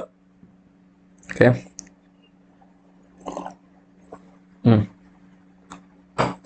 പിന്നെന്തായിരിക്കണം? ഈ സാധനം ഉൽപ്പാദിപ്പിക്കും പ്രകൃതി വിഭവങ്ങൾക്കോ മൂലധനത്തിലേക്കോ മെച്ചപ്പെട്ട പ്രവേശനം, അതായത് ഒരു രാജ്യം സ്വാഭാവികമായും ആ രാജ്യത്തെ കമ്പോളാവസ്ഥയ്ക്കും പരിസ്ഥിതിക്കും അനുകൂലമായ ഉൽപ്പന്നങ്ങളാണ് നിർമ്മിക്കേണ്ടത്. പിന്നെ ഉൽപ്പാദിപ്പിക്കപ്പെടുന്ന ചരക്കുകളുടെ തരം പ്രകൃതി വിഭവങ്ങളുടെ ലഭ്യതയെ ആശ്രയിച്ചിരിക്കും. ചരക്കുകൾ ഉൽപ്പാദിപ്പിക്കുമ്പോൾ ധാരാളം പ്രകൃതി വിഭവങ്ങളുടെ സാന്നിധ്യമുള്ളത് രാജ്യത്തിന് ഗണ്യമായ നേട്ടം ലഭിക്കും. അപ്പൊ അടുത്തത് എന്താണ്? ഉൽപ്പാദിപ്പിക്കുന്ന ചരക്കുകളുടെ തരം പ്രകൃതി വിഭവങ്ങളുടെ ലഭ്യതയെ ആശ്രയിച്ചായിരിക്കണം. അതുപോലെ തന്നെ ചരക്കുകൾ ഉൽപ്പാദിപ്പിക്കുമ്പോൾ ധാരാളം പ്രകൃതി വിഭവങ്ങളുടെ സാന്നിധ്യമുള്ളത് രാജ്യത്തിന് ഗണ്യമായ നേട്ടം ലഭിക്കും. പിന്നെ എന്തെല്ലാം കാര്യങ്ങളുണ്ട്? തൊഴിൽ വൈവിധ്യവൽക്കരണം ഉയർന്ന ഉൽപാദനത്തിലേക്ക് നയിക്കുകയും ഉൽപാദന ചെലവ് ഗണ്യമായി കുറയ്ക്കുകയും ചെയ്യും. കാരണം അവർക്ക് കുറഞ്ഞ ചെലവിൽ സാധനം ഉൽപ്പാദിപ്പിക്കാൻ കഴിയും, കുറഞ്ഞ സമയം കൊണ്ട് കൂടുതൽ സാധനങ്ങൾ ഉൽപ്പാദിപ്പിക്കാൻ കഴിയും. അപ്പോൾ ഉൽപാദന ചെലവ് കുറയുന്നത് വിശദീകരിക്കാൻ Adam Smith economies of scale എന്ന ആശയവും ഉപയോഗിച്ചു. ഈ എക്കോണമീസ് ഓഫ് സ്കെയിലൊക്കെ എന്താണെന്നുള്ളത് നമ്മൾ കഴിഞ്ഞ ക്ലാസ്സുകളിലൊക്കെ വളരെ വിശദമായിട്ട് നമ്മൾ ചർച്ച ചെയ്തിട്ടുള്ളതാണ്. പ്രൊഡക്ഷൻ കോസ്റ്റ് ഫംഗ്ഷൻ എന്നുള്ള ഭാഗങ്ങളിലൊക്കെ economies of scale, increasing return to scale, constant return to scale, അതുപോലെ തന്നെ ഡിക്രീസിംഗ് റിട്ടേൺ ടു സ്കെയിൽ. ഇപ്പോൾ ഒരു സാധനം ഉൽപ്പാദിപ്പിക്കുമ്പോൾ അതിന്റെ ഫാക്ടേഴ്സ് ഓഫ് പ്രൊഡക്ഷൻ കൂടി അതിന്റെ അളവ്, ഇപ്പോൾ ഒരു ഉദാഹരണം പറയുകയാണെന്നുണ്ടെങ്കിൽ 10% ഫാക്ടേഴ്സ് ഓഫ് പ്രൊഡക്ഷൻ കൂടുതലായിട്ട് ഉപയോഗിക്കുമ്പോൾ അത് 20% അതിന്റെ ഉൽപ്പന്നം വർദ്ധിച്ചു. അപ്പൊ അത് നമുക്ക് എന്തെന്ന് പറയാം? അതൊരു ഇൻക്രീസ് റിട്ടേൺ ടു സ്കെയിൽ. അതുപോലെ തന്നെ 10% ഫാക്ടേഴ്സ് ഓഫ് പ്രൊഡക്ഷൻ ഉപയോഗിച്ചപ്പോൾ 10% വർധനവ് ഉണ്ടായി. അതെന്താണ്? ഒരു കോൺസ്റ്റന്റ് റിട്ടേൺ ടു സ്കെയിൽ. അതുപോലെ തന്നെ 10% ഫാക്ടേഴ്സ് ഓഫ് പ്രൊഡക്ഷൻ ഉപയോഗിച്ചപ്പോൾ അതിൽ ഉൽപ്പന്നത്തിൽ ഒരു 5% കുറവുണ്ടായത് ഡിക്രീസിംഗ് റിട്ടേൺ ടു സ്കെയിൽ എന്നൊക്കെ പറഞ്ഞിട്ടുള്ള ഇക്കോണമീസ് ഓഫ് സ്കെയിൽ എന്ന് പറയുന്ന ഈ ഒരു കോൺസെപ്റ്റ് ഒക്കെ കൊണ്ടുവന്നത് ആരാണ്? നമ്മുടെ ആഡം സ്മിത്ത് ആണ്. അപ്പൊ തൊഴിലാളികളെ നിയന്ത്രണങ്ങളില്ലാതെ ഒരു രാജ്യത്ത് നിന്ന് മറ്റൊരു രാജ്യത്ത് കൊണ്ടുപോകാൻ കഴിയുന്നു, അതും പറയുന്നുണ്ട്. ഇവിടെ തൊഴിലാളികൾ എന്ത് ചെയ്യാം? വലിയ നിയന്ത്രണങ്ങളൊന്നും ഇല്ലാതെ ഒരു രാജ്യത്ത് നിന്ന് എന്ത് ചെയ്യാൻ പറ്റും? മറ്റൊരു രാജ്യത്തേക്കൊക്കെ കൊണ്ടുപോകാൻ കഴിയും എന്നുള്ളതൊക്കെ ഇവരുടെ നമ്മുടെ അനുമാനങ്ങളാണ്, അസംഷൻസ് ആണ്. അപ്പോൾ ആഡം സ്മിത്തിന്റെ അഭിപ്രായത്തിൽ രാജ്യങ്ങൾക്ക് അവരുടെ തൊഴിലാളികളെ ഉപയോഗിച്ച് ചില ഉൽപ്പന്നങ്ങൾ കുറഞ്ഞ ചെലവിൽ ഉൽപ്പാദിപ്പിക്കാൻ കഴിയുന്നതിന് കാരണം തൊഴിൽ വൈദഗ്ധ്യമാണെന്ന് പറഞ്ഞു. ഡിവിഷൻ ഓഫ് ലേബർ വൈവിധ്യമാണ്. അതുപോലെ തന്നെ ഒരു പ്രത്യേക ഉൽപ്പന്നത്തിന് മേൽ ആ രാജ്യത്തിന് ഒരു മേൽക്കൈ ലഭിക്കുന്നു, കോസ്റ്റ് അഡ്വാൻറ്റേജ് ഉണ്ടാവുന്നു. അപ്പൊ ആ ഒരു പ്രത്യേക ഒരു ഉൽപ്പന്നം, അതായത് ഉൽപ്പന്നം ഏതുമാവാം, അദ്ദേഹത്തിന്റെ അഭിപ്രായത്തിൽ ഓരോ രാജ്യത്തും അവർക്ക് കുറഞ്ഞ ചെലവിൽ ഉൽപ്പാദിപ്പിക്കാൻ കഴിയുന്നത് ഉൽപ്പാദിപ്പിക്കുകയും അവ മറ്റു രാജ്യങ്ങളിലേക്ക് നൽകുകയും മറ്റു രാജ്യങ്ങളിൽ ചിലവ് കുറഞ്ഞതും എന്നാൽ സ്വന്തം രാജ്യത്ത് ചെലവ് കൂടിയതുമായ ഉൽപ്പന്നങ്ങൾ ഇറക്കുമതി ചെയ്യണമെന്ന് പറയും. അടുത്തൊരു അസംഷൻ കൂടിയാണ് അദ്ദേഹത്തിന്റെ അഭിപ്രായത്തിൽ പറഞ്ഞത്. എന്താണ്? ഇപ്പോൾ നമ്മുടെ രാജ്യത്ത് ചെലവ് കുറവുള്ള സാധനം മറ്റുള്ള രാജ്യത്തേക്ക് കയറ്റുമതി ചെയ്യാം. നമ്മുടെ രാജ്യത്ത് ചെലവ് കൂടുതലുള്ള രാജ്യം ചെലവ് കുറഞ്ഞ അതേ സാധനം എന്ത് ചെയ്യും? മറ്റൊരു രാജ്യത്ത് ഉൽപ്പാദിപ്പിക്കുന്നത് അത് ഇങ്ങോട്ടേക്ക് ഇറക്കുമതി ചെയ്യുക എന്നുള്ളതാണ്. അപ്പോൾ വ്യാപാരത്തിലൂടെ എല്ലാ രാജ്യങ്ങൾക്കും അതിൻ്റെതായ മെച്ചം ഉണ്ടാവുന്നു എന്നാണ് പറയുന്നത്. അപ്പോൾ അന്താരാഷ്ട്ര വ്യാപാരത്തോടുള്ള വാണിജ്യവാദികളുടെ പ്രതിരോധ നിയന്ത്രണ വീക്ഷണ സമീപത്തോടുള്ള കടുത്ത പ്രതികാരമായാണ് ഈ സിദ്ധാന്തം രൂപീകരിക്കപ്പെട്ടത്. അപ്പൊ അതിന് അന്ന് തന്നെ എതിർപ്പുകൾ ഉണ്ടായിരുന്നു. അന്താരാഷ്ട്ര വ്യാപാരത്തിലുള്ള വാണിജ്യവാദികളുടെ മെർക്കന്റിലിസ്റ്റ് അതിന് എതിരായിരുന്നു. കാരണം മെർക്കന്റിലിസ്റ്റ് നയങ്ങളൊക്കെ നമ്മൾ ഹിസ്റ്ററിയിൽ നമ്മൾ പഠിക്കുന്നുണ്ട്. ബ്രിട്ടന്റെ മെർക്കന്റിലിസ്റ്റ് നയങ്ങളൊക്കെ ഒരു വ്യാപാര കുത്തകയാണ് അവരെന്ത് ചെയ്യുന്നത്, നോക്കുന്നത്. അവിടെയൊക്കെ എന്തായിരിക്കും? ഒരു തുല്യതയോ തൊഴിലാളികൾക്ക് പ്രാധാന്യമൊന്നുമില്ല, തൊഴിലാളികളൊക്കെ എല്ലാവരും ആ രാജ്യത്തെ ജനങ്ങളൊക്കെ ചൂഷണം ചെയ്യുക എന്നുള്ളതാണ് മെർക്കന്റിലിസത്തിന്റെ അവരുടെ പ്രധാനപ്പെട്ട അജണ്ട എന്ന് പറയുന്നത്. അപ്പൊ അതുകൊണ്ട് അതിനൊക്കെ എതിരായിട്ടാണ് ഈ സിദ്ധാന്തങ്ങളൊക്കെ വന്നിട്ടുള്ളത്. ഇപ്പൊ രാജ്യങ്ങളുടെ വളർച്ചയ്ക്കും പുരോഗതിക്കുമുള്ള ഒരു ഉപാധിയായി സ്വതന്ത്ര വ്യാപാരം, ഫ്രീ ട്രേഡ് വ്യാപാരത്തിന്റെ അനിവാര്യതയെ ഉയർത്തിക്കാട്ടുകയാണ് ആഡം സ്മിത്ത് ചെയ്തത്. സ്വതന്ത്ര വ്യാപാരം അന്താരാഷ്ട്ര തൊഴിൽ വിഭജനം പ്രോത്സാഹിപ്പിക്കുന്നുവെന്നും ഓരോ രാജ്യവും തങ്ങൾക്ക് ഏറ്റവും കുറഞ്ഞ ചെലവിൽ ഉൽപ്പാദിപ്പിക്കാൻ കഴിയുന്ന ഉൽപ്പന്നങ്ങളുടെ ഉൽപാദനത്തിൽ സവിശേഷ വൈദഗ്ധ്യം ആർജിക്കുമെന്നും തൽഫലമായി ഉയർന്ന ഉൽപാദനശേഷിയും ഉയർന്ന ലഭ്യതയും കൈവരിക്കുമെന്നും അവരുടെ കൈമാറ്റത്തിലൂടെ ഗുണകരമായ അന്താരാഷ്ട്ര വ്യാപാരം സാധ്യമാക്കുന്നുവെന്നും സമ്പൂർണ്ണ ചെലവനുകൂല സിദ്ധാന്തത്തിന്റെ പശ്ചാത്തലത്തിൽ സ്മിത്ത് ചൂണ്ടിക്കാട്ടി. നോക്കിക്കോളൂ, ആദ്യം ഫ്രീ ട്രേഡ്. ഈ ഫ്രീ ട്രേഡ് എന്തിലേക്ക് വഴിവെക്കുന്നു? ഇന്റർനാഷണൽ ഡിവിഷൻ ഓഫ് ലേബർ, തൊഴിൽ വിഭജനം. ഇന്റർനാഷണൽ ആളുകളിലേക്ക് പല വ്യത്യസ്തമായിട്ടുള്ള കഴിവുകൾ അനുസരിച്ച് ഡിവിഷൻ ഓഫ് ലേബർ എന്ത് ചെയ്യുന്നു? തൊഴിലാളികളെ ഡിവൈഡ് ചെയ്തുകൊണ്ട് അവരുടെ കഴിവിനനുസരിച്ചാണ് എന്ത് ചെയ്യുന്നത്? തൊഴിലാളികളെ നിയമിക്കുന്നു. ഇപ്പോൾ പ്രൊഡക്ഷൻ മേഖലയിൽ കഴിവുള്ള ആളുകൾ, ഡിസ്ട്രിബ്യൂഷൻ മേഖലയിൽ കഴിവുള്ള ആളുകൾ, അതിന്റെ ഡിസൈൻ, അങ്ങനെ ഓരോ മേഖലയിൽ എന്ത് ചെയ്യേണ്ടതുണ്ട്? ഓരോ ആളുകളെ അവരുടെ കഴിവനുസരിച്ച് അവരെ ഡിവൈഡ് ചെയ്യേണ്ടതുണ്ട്, തൊഴിലാളികളെ. അങ്ങനെ ആകുമ്പോൾ എന്ത് ചെയ്യുന്നു? Specialisation production. കാരണം ഈച്ച് സ്റ്റേജ് ഓഫ് പ്രൊഡക്ഷൻ, നമുക്കറിയാം പ്രൊഡക്ഷൻ ഒരുപാട് എന്ത് ചെയ്യുന്നു? മേഖലയിലൂടെയാണ് കടന്നു വരുന്നത്. ഓരോ സ്റ്റേജുകളുണ്ട്. ആ സ്റ്റേജിലേക്ക് ഓരോ സ്പെഷ്യലൈസ് ചെയ്ത ലേബേഴ്സിനെയാണ് അവിടെ നിയമിക്കുന്നത്. അപ്പം അതുകൊണ്ട് തന്നെ സ്പെഷ്യലൈസേഷൻ ഇൻ പ്രൊഡക്ഷനിൽ ഉണ്ടാവും. അങ്ങനെ ആവുമ്പോൾ എന്ത് സംഭവിക്കുന്നു? ഈ ഫ്രീ ട്രേഡും ഇന്റർനാഷണൽ ഡിവിഷൻ ഓഫ് ലേബർ ഉണ്ടാകുമ്പോൾ സ്പെഷ്യലൈസേഷൻ പ്രൊഡക്ഷൻ ഉണ്ടാകുന്നു. അപ്പോൾ അതുകൊണ്ട് ചെറിയ ചെലവ് കുറഞ്ഞുകൊണ്ട് സാധനം കൂടുതൽ ഉൽപ്പാദിപ്പിക്കാൻ പറ്റുന്നു. അങ്ങനെ കൂടുതൽ ഉൽപ്പാദിപ്പിച്ച സാധനങ്ങൾ എന്ത് ചെയ്യുന്നു? മറ്റുള്ള രാജ്യങ്ങളിലേക്ക് കയറ്റുമതി ചെയ്യുന്നു. അങ്ങനെ ഗെയിൻ ഫ്രം ട്രേഡ്, വ്യാപാരത്തിൽ നിന്ന് നമുക്ക് എന്ത് കിട്ടുന്നു? അതിന്റെ മെച്ചങ്ങൾ, ഗെയിൻ നമുക്ക് കിട്ടുന്നു. അപ്പോൾ സ്വതന്ത്രവും അനിയന്ത്രിതവുമായ അന്താരാഷ്ട്ര വ്യാപാരം സമ്പൂർണ്ണമായി ചെലവനുകൂല ഉൽപ്പന്നങ്ങളുടെ ഉൽപാദനത്തിലും കയറ്റുമതിയിലും വൈദഗ്ധ്യം ആർജിക്കാൻ രാഷ്ട്രങ്ങളെ സഹായിക്കുന്നതിന് സ്മിത്ത് അഭിപ്രായപ്പെട്ടു. അപ്പൊ മറ്റുള്ള രാജ്യങ്ങളുമായിട്ട് താരതമ്യം ചെയ്യുമ്പോൾ സമ്പൂർണ്ണമായി ചെലവനുകൂല അഥവാ ഏറ്റവും കുറഞ്ഞ ഉൽപാദന ചെലവിലുള്ള ഉൽപാദനത്തിലും കയറ്റുമതിയിലാണ് രാജ്യം ശ്രദ്ധ കേന്ദ്രീകരിക്കുന്നത് സമ്പൂർണ്ണ ചെലവനുകൂല സിദ്ധാന്തം നിരീക്ഷിക്കുന്നു. അപ്പൊ സമ്പൂർണ്ണ ചെലവനുകൂല സിദ്ധാന്തത്തെ അടിസ്ഥാനമാക്കി ഉൽപ്പാദിപ്പിക്കുകയും കയറ്റുമതി ചെയ്യുകയും ചെയ്യുന്ന രാഷ്ട്രങ്ങൾ അന്താരാഷ്ട്ര വ്യാപാരത്തിലൂടെ നേട്ടങ്ങൾ ഉണ്ടാക്കുന്നു എന്ന് ഈ സിദ്ധാന്തം വിലയിരുത്തുന്നു. ഈ ടേബിൾ നോക്കുക. രണ്ട് രാജ്യങ്ങൾ, രാജ്യം എയും ബിയും, ലേബർ യൂണിറ്റ് മാൻഡേസ്, ഒരു ലേബർ മാത്രമാണ് അവിടെ ഉപയോഗിക്കുന്നത്. Commodity XY. ഇപ്പോൾ രാജ്യം 1 ഒരു ലേബർ ഉപയോഗിച്ച് കഴിഞ്ഞാൽ 16X അവർക്ക് ഉൽപ്പാദിപ്പിക്കാൻ പറ്റും. പക്ഷെ അവർക്ക് Y 8 മാത്രമാണ് ഉൽപ്പാദിപ്പിക്കാൻ പറ്റുന്നത്. എന്നാൽ രാജ്യം ബി ഒരു ലേബർ യൂണിറ്റ് ഉപയോഗിച്ചുകൊണ്ട് അവർക്ക് X 8 മാത്രമാണ് ഉൽപ്പാദിപ്പിക്കാൻ പറ്റുക, 16 Y ഉൽപ്പാദിപ്പിക്കാൻ പറ്റും. അപ്പൊ ഇതിൽ അബ്സല്യൂട്ട് കോസ്റ്റ് അഡ്വാൻറ്റേജ് എക്ക് എക്സിലും ബിയെ സംബന്ധിച്ച് അബ്സല്യൂട്ട് കോസ്റ്റ് അഡ്വാൻറ്റേജ് വൈയിലുമാണ്. അപ്പൊ എന്ത് ചെയ്യണം? വളരെ സിമ്പിളാണ് ഈ ടേബിൾ. എ എന്ന് പറയുന്ന രാജ്യം X ഉൽപ്പാദിപ്പിച്ച് ബി എന്ന രാജ്യത്തേക്ക് എന്ത് ചെയ്യണം? കയറ്റുമതി ചെയ്യണം. അതുപോലെ തന്നെ ബി എന്ന് പറയുന്ന രാജ്യം Y എന്ന കമ്മോഡിറ്റി ഉൽപ്പാദിപ്പിച്ച് Y എന്ന കമ്മോഡിറ്റി എ എന്ന് പറയുന്ന രാജ്യത്തേക്ക് എന്ത് ചെയ്യണം? അവർക്ക് എക്സ്പോർട്ട് ചെയ്യാം, അല്ലേ? അപ്പോൾ നമുക്ക് ഇങ്ങനെയും പറയാം, എ എന്ന രാജ്യം Y ഉൽപ്പാദിപ്പിക്കുന്നു, X കൂടുതൽ ഉൽപ്പാദിപ്പിച്ച് ബിയിലേക്ക് എക്സ്പോർട്ട് ചെയ്യുന്നു. അതുപോലെ തന്നെ Y എന്ന് പറയുന്ന കമ്മോഡിറ്റി സ്വന്തം എ എന്ന് പറയുന്ന രാജ്യത്തേക്ക് ഇമ്പോർട്ട് ചെയ്യുന്നു, അല്ല അതുപോലെ തന്നെ ബിയും ചെയ്യുന്നു. അപ്പോൾ ഇവിടെ ഇപ്രകാരം നമ്മൾ പറഞ്ഞു, രാജ്യം എ ഉൽപ്പന്നം എക്സിലും രാജ്യം ബി വൈയിലും ശ്രദ്ധ കേന്ദ്രീകരിക്കുകയും സവിശേഷ വൈദഗ്ധ്യമാർജ്ജി ഉയർന്ന ഉൽപാദന ശേഷിയുടെ ഉൽപ്പന്നങ്ങൾ ഉൽപ്പാദിപ്പിച്ച അവരുടെ കൈമാറ്റത്തിലൂടെ അന്താരാഷ്ട്ര വ്യാപാരത്തിന് ഗുണഫലങ്ങൾ അനുഭവിക്കുന്നു. അപ്പോൾ വളരെ സിമ്പിളാണ് നമ്മുടെ അബ്സല്യൂട്ട് കോസ്റ്റ് അഡ്വാൻറ്റേജ് സിദ്ധാന്തം. ടേബിൾ നോക്കിയാൽ മനസ്സിലാക്കാൻ പറ്റും. എ ആണ് രാജ്യം, അവിടെ ഉപയോഗിക്കുന്ന ഫാക്ടേഴ്സ് ഓഫ് പ്രൊഡക്ഷൻ ലേബർ മാത്രമാണ്, കമ്മോഡിറ്റി എക്സും വൈയും ഉണ്ട്, രണ്ടുപേരും ഉൽപ്പാദിപ്പിക്കുന്നുണ്ട്. പക്ഷേ എക്സിലാണ് അവർ ഏറ്റവും കൂടുതൽ ശ്രദ്ധ കേന്ദ്രീകരിക്കുന്നത്. കാരണം എക്സിൽ അവർക്ക് 16 അവർക്ക് ഉൽപ്പാദിപ്പിക്കാൻ പറ്റും, വൈയിൽ അവർക്ക് 8 മാത്രമാണ്. എന്നാൽ ബിയെ സംബന്ധിച്ച് എക്സിൽ 8 വൈയിൽ 16 ആണ്. അപ്പോൾ ഇവർ ഏറ്റവും കൂടുതൽ എക്ക് എക്സ് ഉൽപ്പാദിപ്പിച്ച് കയറ്റുമതി ചെയ്യാം, ബിയെ സംബന്ധിച്ച് വൈ ഉൽപ്പാദിപ്പിച്ച് എയിലേക്ക് അവർക്ക് കയറ്റുമതി ചെയ്യാം എന്നുള്ളതാണ് അബ്സല്യൂട്ട് കോസ്റ്റ് അഡ്വാൻറ്റേജ്. പറഞ്ഞ പോലെ വളരെ പ്രാധാന്യം കൊടുക്കണം ഈ ഒരു ടോപ്പിക്കിന്. കഴിഞ്ഞ പരീക്ഷകൾ ഇവിടുന്ന് ചോദ്യങ്ങൾ വന്നിട്ടില്ല, അപ്പോൾ പ്രാവശ്യം എന്തായാലും ചോദ്യം ഇവിടുന്ന് വരാം. ഇനി സമ്പൂർണ്ണ ചെലവനുകൂല സിദ്ധാന്തത്തിനെതിരായ വിമർശനങ്ങളാണ്. എന്താണ്? രാഷ്ട്രങ്ങൾക്കിടയിൽ ഉഭയകക്ഷി വ്യാപാരം മാത്രമേ നടക്കുന്നുവെന്നും വൈവിധ്യമുള്ള ചരക്കുകളിൽ മാത്രമാണ് സമ്പൂർണ്ണ പ്രയോജനം ലഭിക്കുന്നതെന്ന് സിദ്ധാന്തം അനുമാനിച്ചു. വ്യാപാരവും രാജ്യങ്ങളുടെ ആവശ്യങ്ങളും വർദ്ധിച്ചു തുടങ്ങിയപ്പോൾ ഈ അനുമാനം തെറ്റായി വ്യാഖ്യാനിക്കപ്പെടുകയും അങ്ങനെ രാജ്യങ്ങൾക്കിടയിൽ നടന്നേക്കാവുന്ന ബഹുമുഖ വ്യാപാരത്തെ സിദ്ധാന്തം പരിഗണിച്ചില്ല.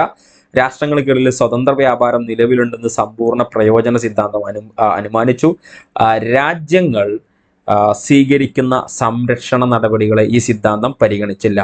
പരിസ്ഥിതി സംരക്ഷണത്തിന്റെയോ പൊതുനയത്തിന്റെയോ പേരിലുള്ള നിയന്ത്രണങ്ങൾ, വ്യാപാരത്തിനുള്ള സാങ്കേതിക തടസ്സങ്ങൾ, വ്യാപാരത്തിനുള്ള നിയന്ത്രണങ്ങൾ എന്നിവ സംരക്ഷണ നടപടികളിൽ ഉൾപ്പെടുന്നു. ഇനി നോക്കാനുള്ളതാണ് ആപേക്ഷിക ചെലവനുകൂല സിദ്ധാന്തം, theory of comparative cost advantage. Okay,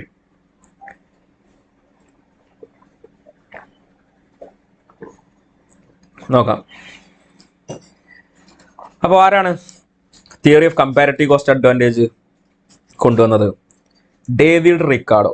ആപേക്ഷിക ചെലവനുകൂല സിദ്ധാന്തത്തിന്റെ ഉപജ്ഞാതാവ് ആരാണ്? David Ricardo. ഇതൊക്കെ ഓപ്ഷനിൽ പല പേരുകളിലായിട്ട് വരാം. അപ്പോൾ നമുക്ക് ഒരുപാട് സാമ്പത്തിക ശാസ്ത്രജ്ഞന്മാരെ കുറിച്ച് നമ്മൾ പഠിക്കുന്നുണ്ട്, അവർ കൊണ്ടുവന്ന ആശയങ്ങളൊക്കെ. അപ്പോൾ അതൊക്കെ ഓപ്ഷനിൽ ഉണ്ടാവും. അപ്പോൾ ഇവിടെ കൺഫ്യൂഷൻ വരാൻ പാടില്ല. ഓക്കെ, അപ്പോൾ ഡേവിഡ് റിക്കാർഡോ ആണ് comparative cost advantage. Comparative cost advantage ആരാണ്? ഡേവിഡ് റിക്കാർഡോ ആണ്. അപ്പോൾ ഇവിടെ നോക്കാം. തൊഴിലധിഷ്ഠിത മൂല്യനിർണയ സിദ്ധാന്തത്തെ അടിസ്ഥാനമാക്കിയാണ് അന്താരാഷ്ട്ര വ്യാപാരത്തെ സംബന്ധിക്കുന്ന ക്ലാസിക്കൽ സിദ്ധാന്തത്തിന് കൃത്യമായ ഒരു രൂപരേഖ റിക്കാർഡോ നൽകിയത്. അപ്പോൾ തൊഴിലധിഷ്ഠിത മൂല്യനിർണയ സിദ്ധാന്തം, ലേബർ തിയറി ഓഫ് വാല്യൂവിന്റെ അടിസ്ഥാനത്തിലാണ് റിക്കാർഡോ അന്താരാഷ്ട്ര വ്യാപാരത്തെ സംബന്ധിക്കുന്ന ക്ലാസിക്കൽ സിദ്ധാന്തത്തിന് കൃത്യമായിട്ടുള്ള രൂപരേഖ അദ്ദേഹം നൽകിയത്. ഒരു പ്രധാന പോയിന്റാണ്.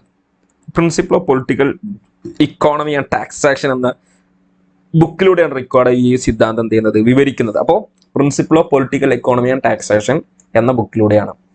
മറ്റേ enquiry into the natural cause of wealth of nation എന്നായിരുന്നു നമ്മുടെ Adam Smith absolute cost advantage സിദ്ധാന്തം പറഞ്ഞത്. ഇവിടെ പ്രിൻസിപ്പിൾ ഓഫ് പൊളിറ്റിക്കൽ ഇക്കോണമി റിക്കാർഡോയുടെ പുസ്തകമാണ്. ആൻഡ് ടാക്സേഷൻ എന്ന ബുക്കിലൂടെയാണ് റിക്കാർഡോ ഈ സിദ്ധാന്തം വിവരിക്കുന്നത്. നോക്കാം. സമ്പൂർണ്ണ ചെലവനുകൂല ഘടകമല്ല.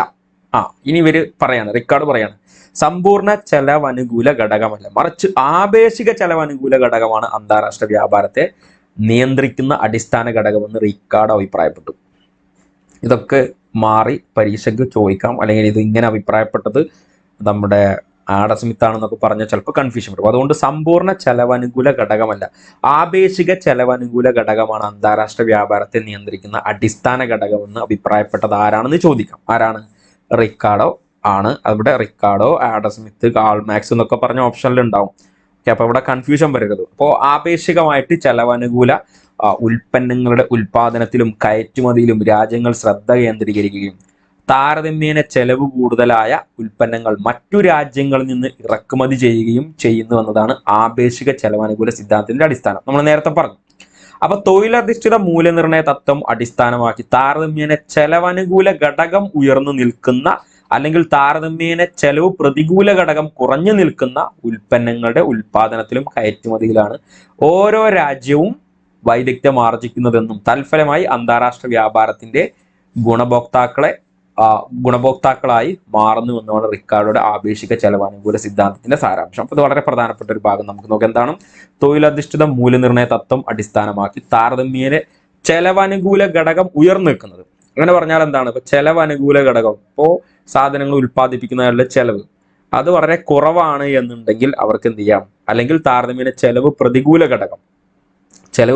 ഘടകം, അതായത് അവർക്ക് അഡ്വാൻറ്റേജ് ഉള്ള കാര്യങ്ങൾ. അവിടെ ചിലപ്പോൾ തൊഴിലാളികൾ വളരെ ചീപ്പായിട്ട് തൊഴിലാളികളെ കിട്ടാം, അല്ലെങ്കിൽ മൂലധനം വളരെ കുറവായിരിക്കും, ഒരുപാട് നാച്ചുറൽ റിസോഴ്സ് അവിടെ അവൈലബിൾ ആവും. അതുകൊണ്ട് താരതമ്യേന ചെലവ് പ്രതികൂല ഘടകം കുറഞ്ഞു നിൽക്കുന്ന ഉൽപ്പന്നങ്ങളുടെ ഉൽപാദനത്തിലും കയറ്റുമതിയിലാണ് ഓരോ രാജ്യവും വൈദഗ്ധ്യം ആർജിക്കുന്നതെന്നും തൽഫലമായി അന്താരാഷ്ട്ര വ്യാപാരത്തിന്റെ ഗുണഭോക്താക്കളായി മാറുന്നുവെന്നുമാണ് റിക്കാർഡോയുടെ ആപേക്ഷിക ചെലവനുകൂല സിദ്ധാന്തത്തിന്റെ സാരാംശം.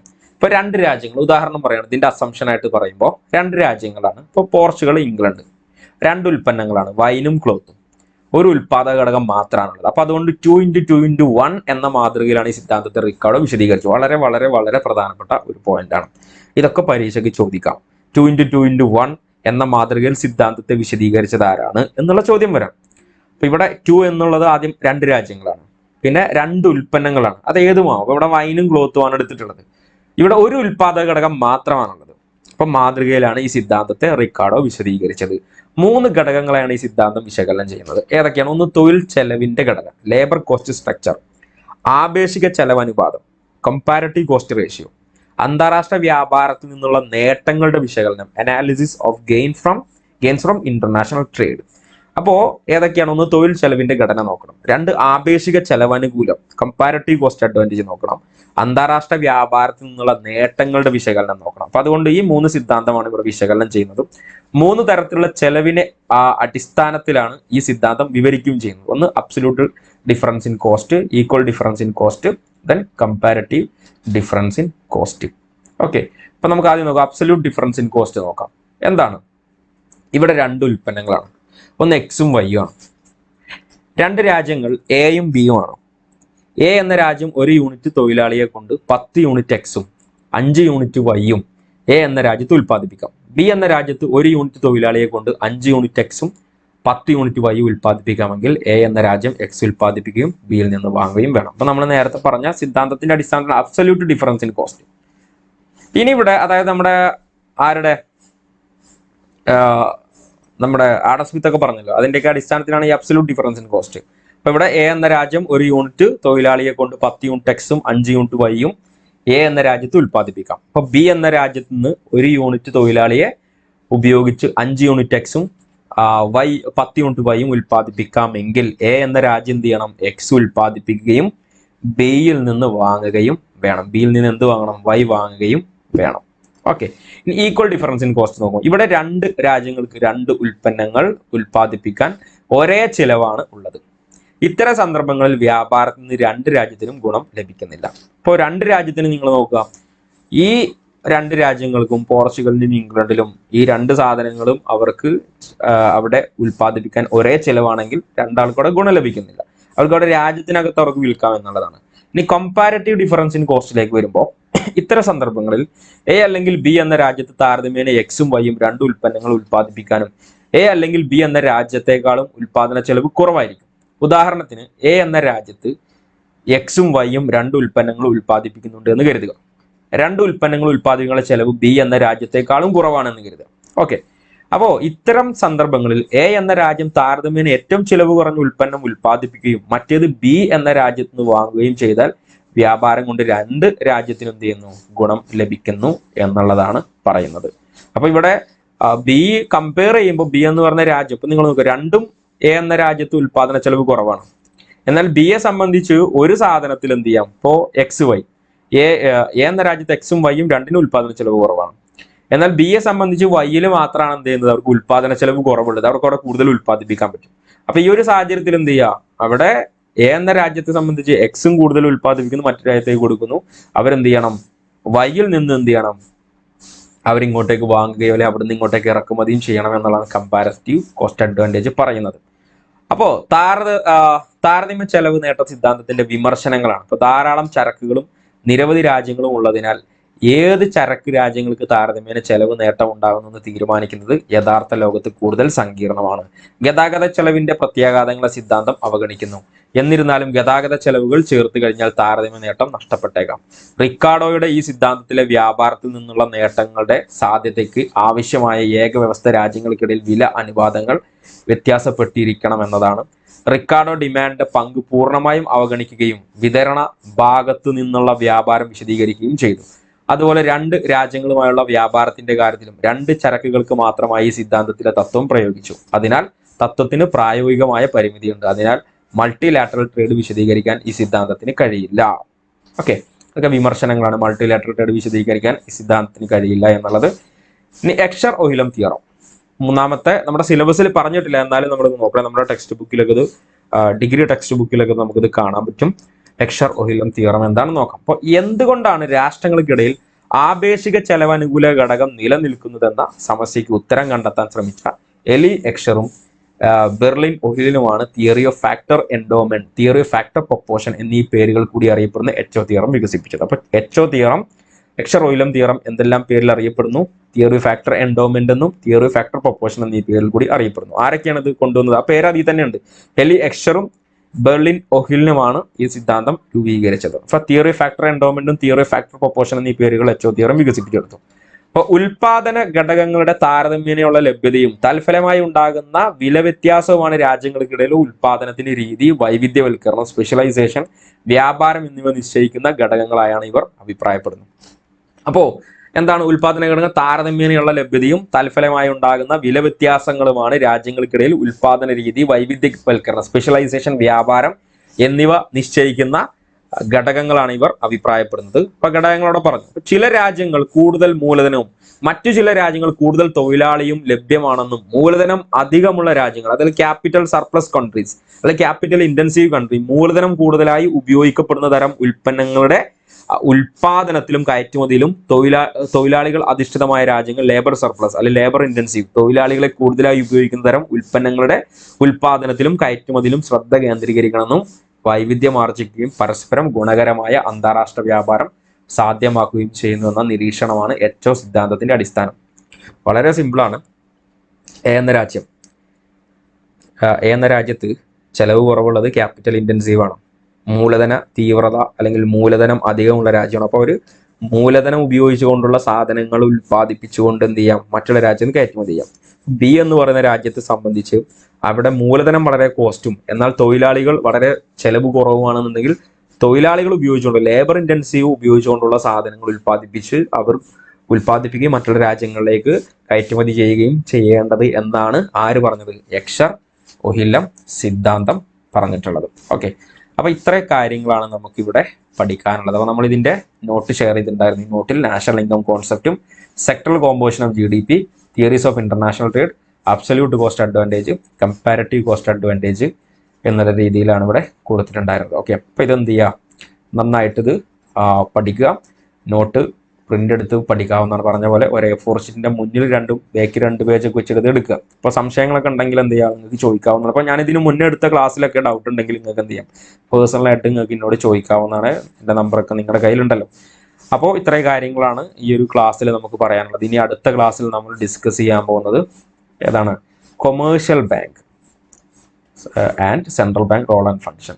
അപ്പോൾ അതോടുകൂടി നമ്മൾ ഈ ഒരു ഭാഗം കംപ്ലീറ്റ് ചെയ്യും. പിന്നെ മെഷേഴ്സ് ഓഫ് സെൻട്രൽ വാല്യൂസിന്റെ ക്ലാസ് നമ്മൾ അതിന്റെ കൂടെ നമ്മൾ എടുക്കുന്നതായിരിക്കും.